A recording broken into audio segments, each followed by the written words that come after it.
Subject सामाजिक विज्ञान DPS और अलग यूट्यूब चैनल पर आपका स्वागत है। आज का हमारा जो प्रकरण है वो है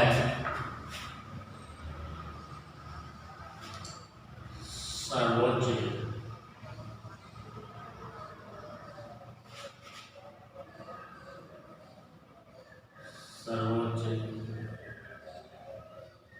न्यायालय का गठन। सर्वोच्च न्यायालय का गठन आज हम पढ़ेंगे कि हमारे सर्वोच्च न्यायालय का गठन कैसे होता है, किस तरह से ये कार्य करता है। कार्य बाद में पढ़ेंगे, पहले पढ़ेंगे सर्वोच्च न्यायालय के गठन के बारे में। देखिए, अगर हम सर्वोच्च न्यायालय के गठन की बात करें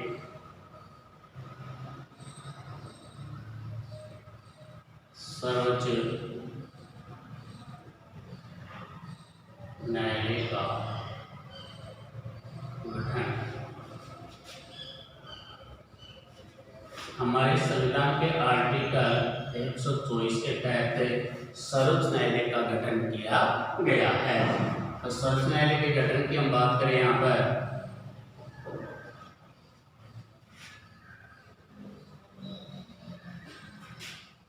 पहला पॉइंट है सदस्यों की संख्या।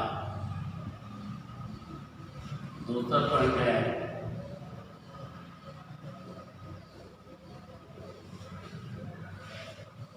योग्यताएं। तीसरा पॉइंट है कार्यकाल। चौथा पॉइंट है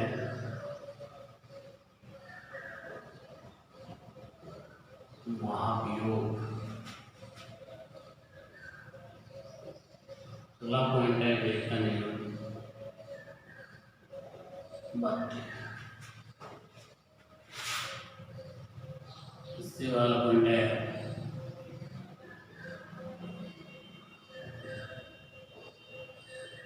न्यायाधीशों की नियुक्ति। ठीक है, सबसे पहले सर्वोच्च न्यायालय का गठन। अगर क्वेश्चन पूछा जाए कि सर्वोच्च न्यायालय के गठन को समझाइए, 7 नंबर का एक क्वेश्चन आएगा इस पार्ट में से।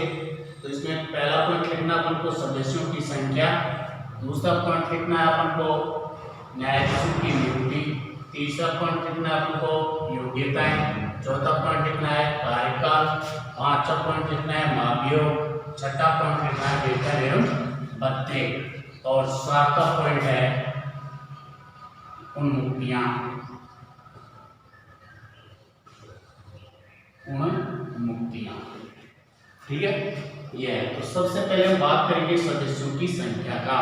सर्वोच्च न्यायालय में प्राचीन समय में जो सदस्यों की संख्या थी वो थी 8। कितनी सदस्यों की संख्या थी? 8 थी। ठीक है, 8 में से जो एक तो था मुख्य न्यायाधीश,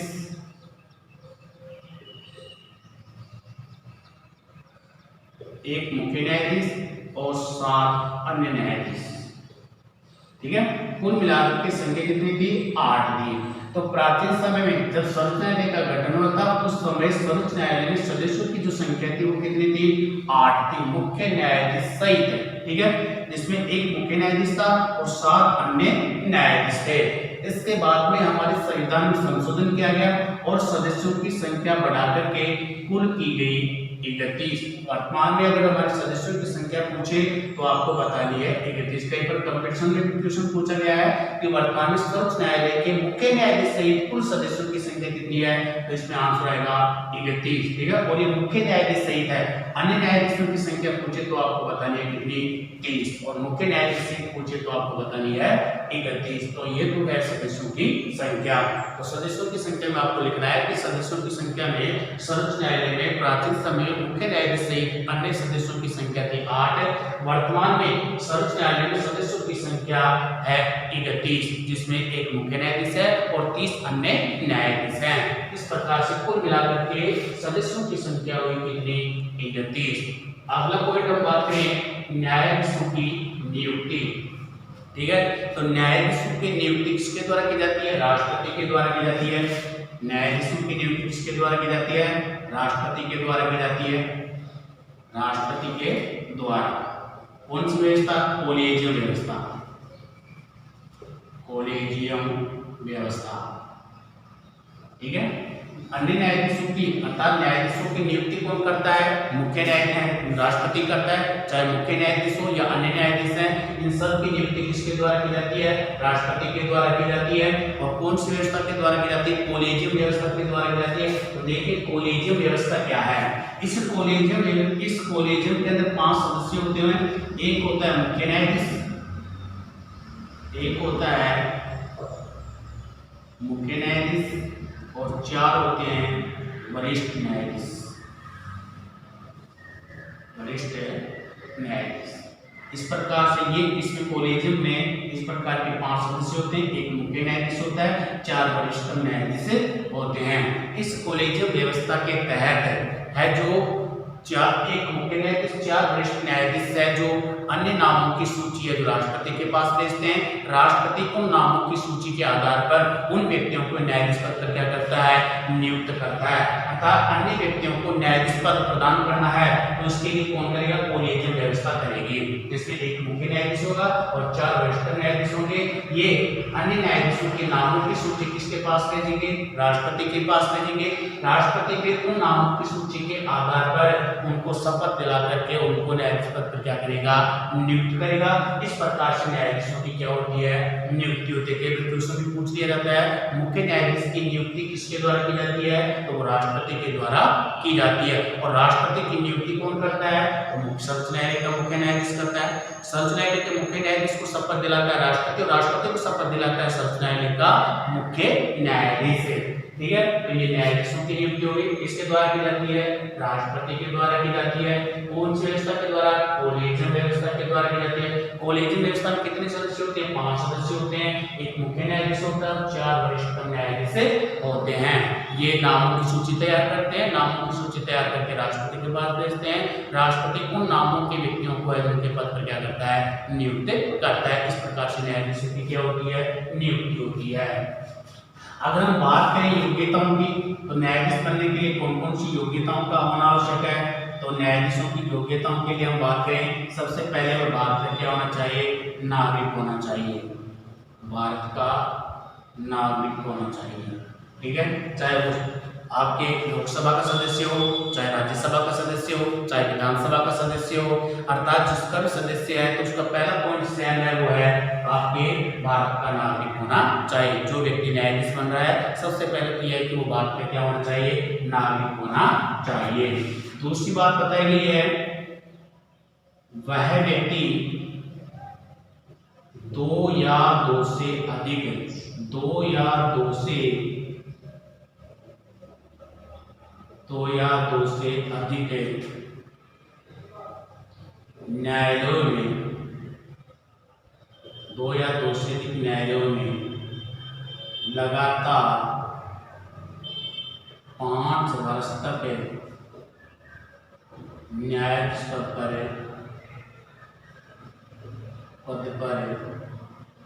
रह चुका हो।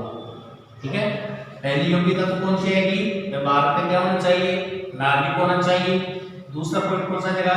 वह व्यक्ति जो न्यायाधीश पद पर नियुक्त होने के लिए जा रहा है वो 2 या 2 से अधिक न्यायालयों में लगातार कितने वर्ष तक? 5 वर्ष तक न्यायाधीश पद पर कार्य कर चुका हो। कितने वर्ष तक? 5 वर्ष तक 2 या 2 से अधिक न्यायालय में लगातार 5 वर्ष तक न्यायाधीश पद पर रह चुका हो, वो व्यक्ति सर्वोच्च न्यायालय का न्यायाधीश बनने की योग्यता को पूरा करता है। तीसरी योग्यता की अगर हम बात करें, वह व्यक्ति कम से कम 10 वर्ष तक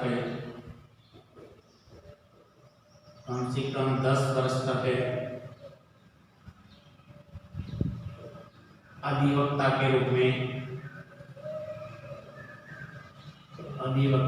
में कार्य कर चुका हो। अधिवक्ता का मतलब वकील के रूप में, ठीक है। तो वो व्यक्ति कम से कम कितने वर्ष तक है जो वकालत कर चुका हो, 10 वर्ष तक लगातार वकालत कर चुका हो, उस व्यक्ति को न्यायाधीश पद पर क्या किया जा सकता है, नियुक्त किया जा सकता है। तो पहला क्या हो गया, योग्यताओं में भारत का क्या होना चाहिए, नागरिक होना चाहिए। दूसरा क्या हो गया, वह व्यक्ति 2 या 2 से अधिक न्यायालयों में लगातार 5 वर्ष तक न्यायाधीश पद पर कार्य कर चुका हो, या वह व्यक्ति कम से कम 10 वर्ष तक अधिवक्ता के रूप में कार्य कर चुका हो, ठीक है। इनमें से 2 शर्तों को पूरी होनी चाहिए, फिर भारत का नागरिक होना चाहिए, या तो ये कंडीशन होनी चाहिए, यदि ये कंडीशन नहीं है तो फिर ये कंडीशन पूरी होनी चाहिए। और चौथी जो इसमें बताई गई है वो बताई गई है राष्ट्रपति की दृष्टि में, राष्ट्रपति की दृष्टि में वह उच्च कोटि का ज्ञाता हो, ठीक है। राष्ट्रपति की दृष्टि में वो व्यक्ति है जो कानून का उच्च कोटि का क्या होना चाहिए, ज्ञाता होना, अर्थात वह व्यक्ति कानूनों के बारे में अच्छी तरह से जानकार होना चाहिए, पूर्ण रूप से उसमें है जो पूर्ण रूप से उसमें तब्दील होना चाहिए, ताकि वो हर तरह की जो कानून संबंधी जो बातें हैं उनको पूरा कर सकता हो। तो ये इन शर्तों का होना क्या है, आवश्यक है। तो योग्यताओं में पहला पॉइंट, व्यवहार का क्या होना चाहिए, नागरिक होना चाहिए। वह व्यक्ति 2 या 2 से अधिक न्यायालय में लगातार कितने वर्ष तक न्यायाधीश पर रह चुका हो, 5 वर्ष तक, कितने वर्ष तक अधिवक्ता के रूप में कार्य कर चुका हो, 10 वर्ष तक है। राष्ट्रपति की दृष्टि से उच्च कोटि का क्या होना चाहिए, ज्ञाता होना चाहिए। इनमें से कोई एक शर्त पूरी करता हो, भारत का नागरिक हो, ये तो पहला पॉइंट आएगा।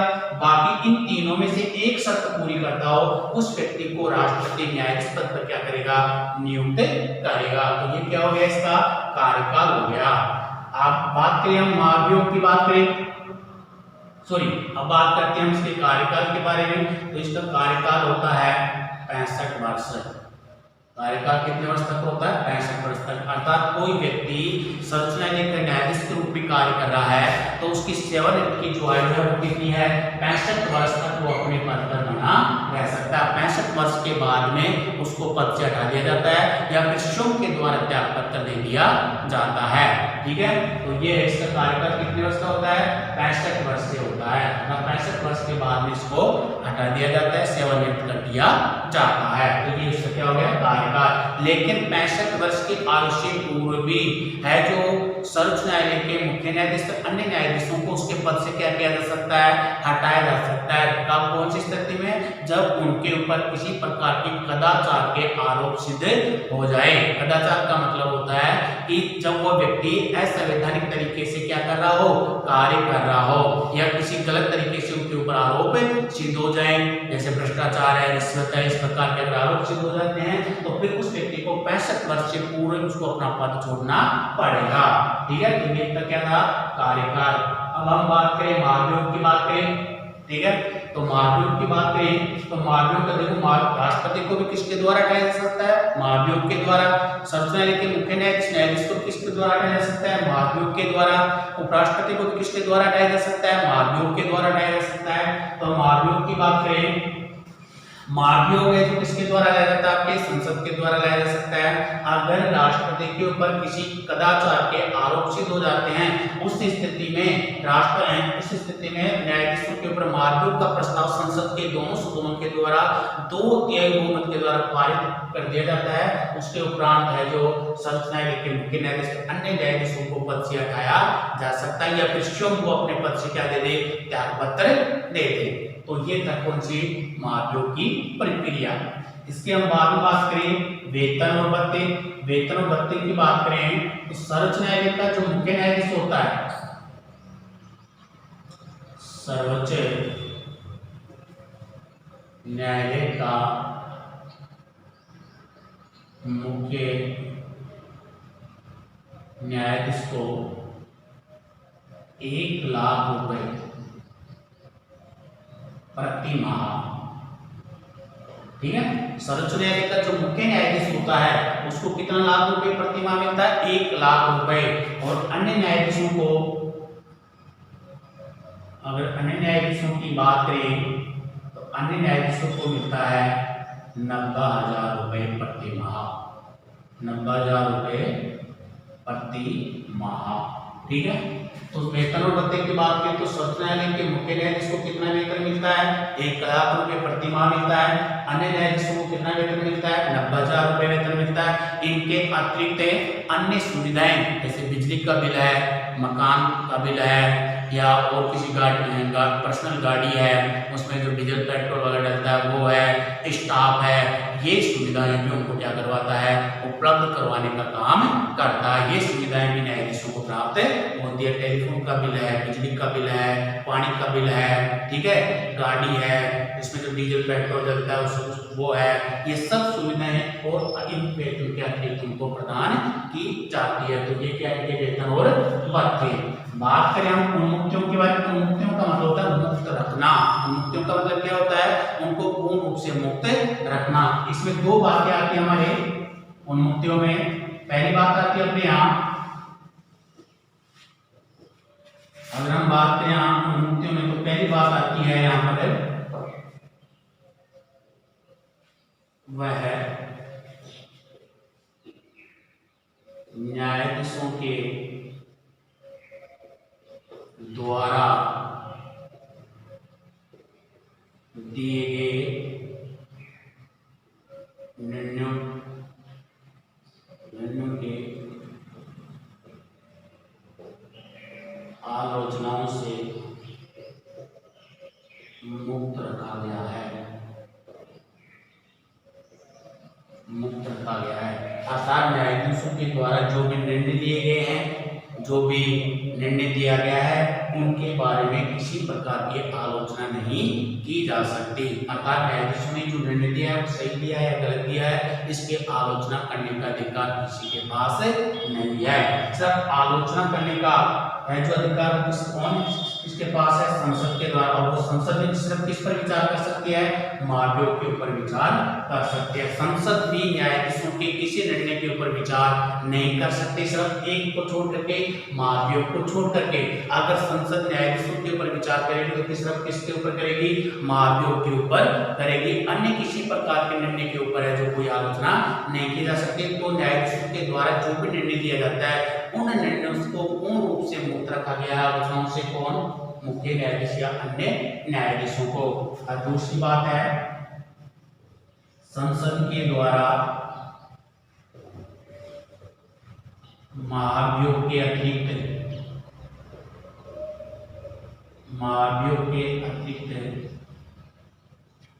विचार नहीं किया जा सकता, विचार नहीं किया जा सकता। अर्थात संसद के द्वारा सिर्फ महाभियोग के ऊपर ही विचार किया जा सकता है, इसके अतिरिक्त न्यायाधीशों के निर्णय के ऊपर कोई विचार विमर्श नहीं किया जाएगा। अगर उसके ऊपर महाभियोग की स्थिति होगी तो उसमें संसद के दोनों सदनों में महाभियोग के पर विचार किया जा सकता है, और महाभियोग के द्वारा जब होती है बहुमत के द्वारा पारित किया जाता है, उसके उपरांत उसको अपना पद छोड़ना पड़ता है। ठीक है, तो ये थे अपने सर्वोच्च न्यायालय का गठन, जो उसमें सर्वोच्च न्यायालय का गठन कौन से आर्टिकल के तहत किया गया है? 124 के तहत किया गया है। ठीक है, कौन से अनुच्छेद के तहत? 124 के तहत किया गया है। 124 के तहत ये बताया गया कि बाद में एक सर्वोच्च न्यायालय होगा।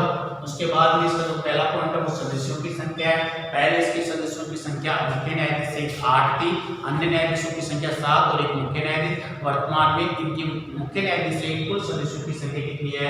31 है, जिसमें एक मुख्य न्यायाधीश है और 30 अन्य न्यायाधीश हैं।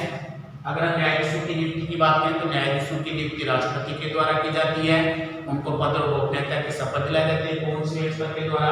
कोलेजियम व्यवस्था के द्वारा। कोलेजियम 5 पर 5 व्यक्ति होते हैं, जिसमें एक मुख्य न्यायाधीश होता है सर्वोच्च न्यायालय का और 4 वरिष्ठतम न्यायाधीश होते हैं। ये अन्य न्यायाधीशों के नामों की सूची है जो राष्ट्रपति के पास भेजते हैं, और राष्ट्रपति के पास भेजने के उपरांत राष्ट्रपति उन्हीं व्यक्तियों को है जो न्यायाधीश पद पर क्या करता है? नियुक्त करता है।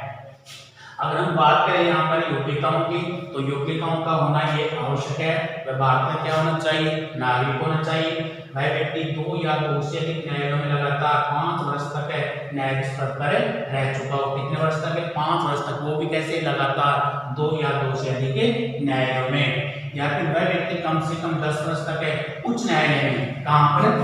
देखो यहाँ पर उच्च न्यायालय में, उच्च न्यायालय में लगातार कितने वर्ष तक के न्यायाधीश पद पे हैं, अधिवक्ता के रूप में कार्य कर चुका हो 10 वर्ष तक, किसी भी 2 या 2 से अधिक उच्च न्यायालय में 10 वर्ष तक लगातार अधिवक्ता के रूप में क्या कर चुका हो, कार्य कर चुका हो, या फिर राष्ट्रपति की दृष्टि से वह कानून का उच्च कोटि का क्या होना चाहिए, ज्ञाता होना चाहिए।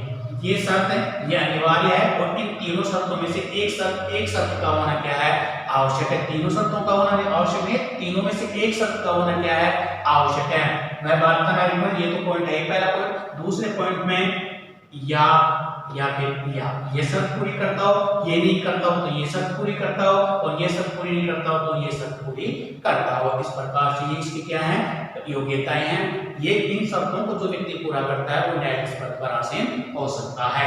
कार्यकाल की बात करें तो सर्वोच्च न्यायालय के मुख्य न्यायाधीशों का कार्यकाल 65 वर्ष तक होता है। 65 वर्ष के उपरांत उसको सेवानिवृत्त कर दिया जाता है। लेकिन महाभियोग के द्वारा उसको कार्यकाल से 65 वर्ष से पहले भी पद से क्या किया जा सकता है, हटाया जा सकता है। कौन सी स्थिति में, या तो अपने स्वयं के द्वारा त्याग कर दे, या फिर उसके महाभियोग के या किसी पर कदाचार का आरोप सिद्ध हो जाए। इसके बाद बात करें महाभियोग की बात करें तो महाभियोग के द्वारा अगर सर्वोच्च न्यायालय के मुख्य न्यायाधीश या अन्य न्यायाधीशों पर किसी प्रकार के कदाचार के आरोप सिद्ध हो जाते हैं, उस स्थिति में संसद के दोनों सदनों के द्वारा 2/3 बहुमत के द्वारा महाभियोग के प्रस्ताव को पारित करके और उसको पद से क्या किया जा सकता है, हटाया जा सकता है। तो ये कौन सी प्रक्रिया हुई, महाभियोग की प्रक्रिया हुई। वेतन और भत्ते की बात करें तो सर्वोच्च न्यायालय के मुख्य न्यायाधीश का जो वेतन होता है वो 1 लाख रुपए प्रतिमाह होता है, और अन्य न्यायाधीशों का वेतन होता है वो होता है 90,000 रुपए प्रतिमाह। इनके अतिरिक्त इनको महंगाई भत्ता, अन्य भत्ते भी इनको प्राप्त होते हैं। अलग से गाड़ी प्राप्त होती है, डीजल है, पेट्रोल है, बिजली का बिल है, पानी का बिल है, टेलीफोन का बिल है, ठीक है। अन्य सुविधाएं भी इनको प्राप्त होती रहती है वेतन के अतिरिक्त।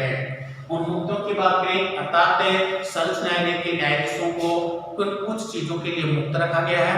एक तो निर्णयों के लिए, सर्वोच्च न्यायालय ने जो अपना निर्णय दिया है उस निर्णय पर किसी भी व्यक्ति के द्वारा उसकी आलोचना नहीं की जा सकती। दूसरी बताया गया है संसद सिर्फ सर्वोच्च न्यायालय के मुख्य न्यायाधीश अन्य महाभियोग के अतिरिक्त और किसी के ऊपर विचार नहीं कर सकते। अगर विचार करेगी तो संसद सिर्फ किस पर करेगी, महाभियोग के प्रस्ताव पर विचार करेगी, इनके अतिरिक्त किसी पर विचार वो नहीं कर सकती, ठीक है। तो ये थे अपने मुख्य कार्य, अर्थात ये था सर्वोच्च न्यायालय का गठन। धन्यवाद।